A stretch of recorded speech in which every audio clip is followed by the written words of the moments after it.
द्वारा महिलाओं की समस्याओं को लेकर सुनवाई की गई है, क्या किस तरह से मामले आए?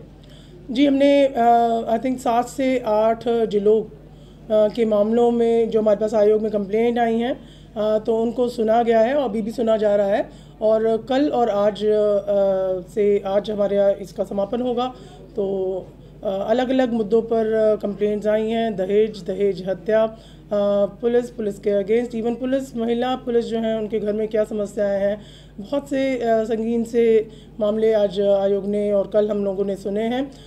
इसमें पॉस्को के भी मामले हैं, नाबालिग लड़कियों के भी मामले हैं, इरकनसाइबल डिफरेंसेस जो शादी में रहते हैं उसके मामले आए हैं, घरेलू हिंसा के, गृह कलेश के, दहेज प्रताड़ना, हर तरीके के मामले आयोग ने सुने हैं।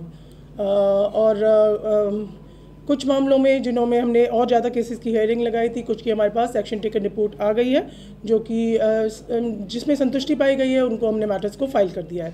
यदि ये टोटल आप लगा के चलेंगे तो 50 से ज़्यादा मामले उनका निस्तारण हमने पिछले 2 दिन में किया है।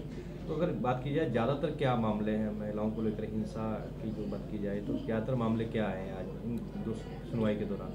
जी, घरेलू हिंसा के, दहेज प्रताड़ना के और जिसको कहते हैं कि डाइवोर्स के, देन उसके बाद उत्पीड़न के जो मामले हैं।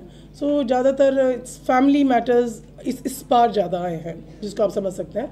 और इसमें एक थोड़ा सा हम जो डिफ्रेंशिएट करता है, जैसे पिछली बार हियरिंग हुई थी तो उसमें आपकी बार ये है कि इवन जो घर में लड़कियां कुंवारी हैं वो अपने पेरेंट्स के खिलाफ 1, 2, 3 मामले ऐसे आए हैं, उन्होंने कंप्लेन अपने पेरेंट्स के खिलाफ की है और लड़कियां बालिग हैं, कमा रही हैं, पढ़ी लिखी हैं।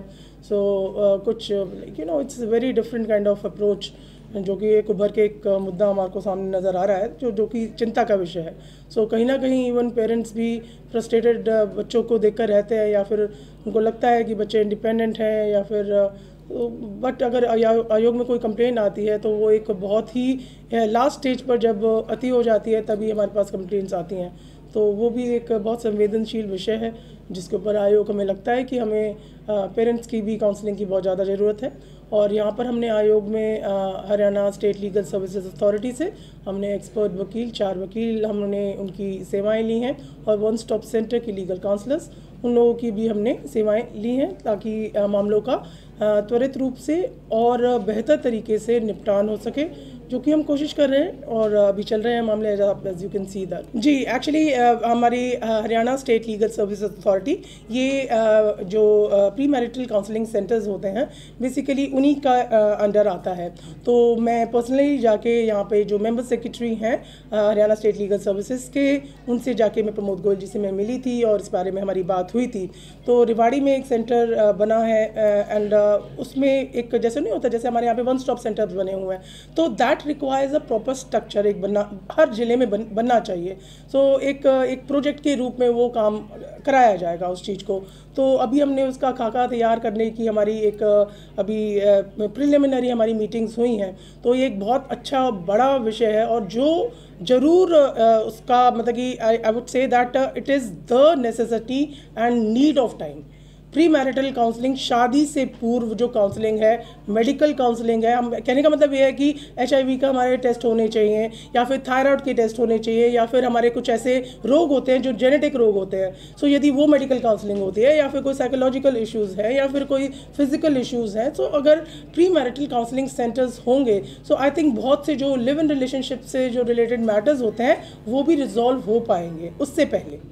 सो कहने का मतलब ये है। दूसरा जी, मामले बढ़ते हैं बहुत every 3rd, 4th, 5th matter is live in relationship and the problems that women face और मेन फेस आफ्टर दैट। हमारे पास रेगुलर रूप में लिव इन रिलेशनशिप के बहुत मैटर्स आते हैं।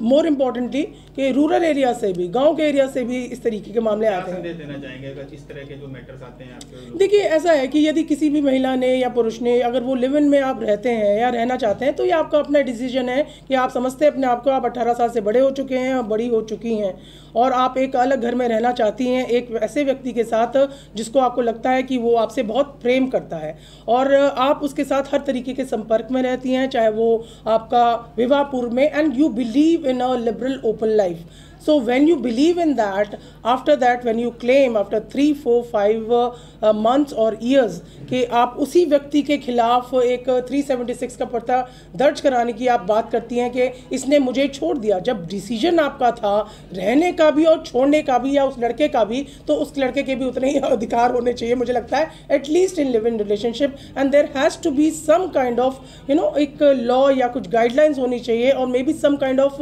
एक जो जिसको कहते हैं ना कि contractual something, at least when you are, because बाहर ऐसे इस प्रकार के कॉन्ट्रैक्ट होते हैं, इवन शादी के बाद भी होते हैं. सो लेकिन लिव इन रिलेशनशिप बिकॉज एकदम एवरी डे कुछ ना कुछ समस्याएं आती हैं, कुछ ना कुछ, बिकॉज इससे हमारा काम का बोझ भी बढ़ता है, पुलिस का भी बढ़ता है, पर्चे दर्ज होते हैं अगर लड़के ने शादी नहीं करी तो.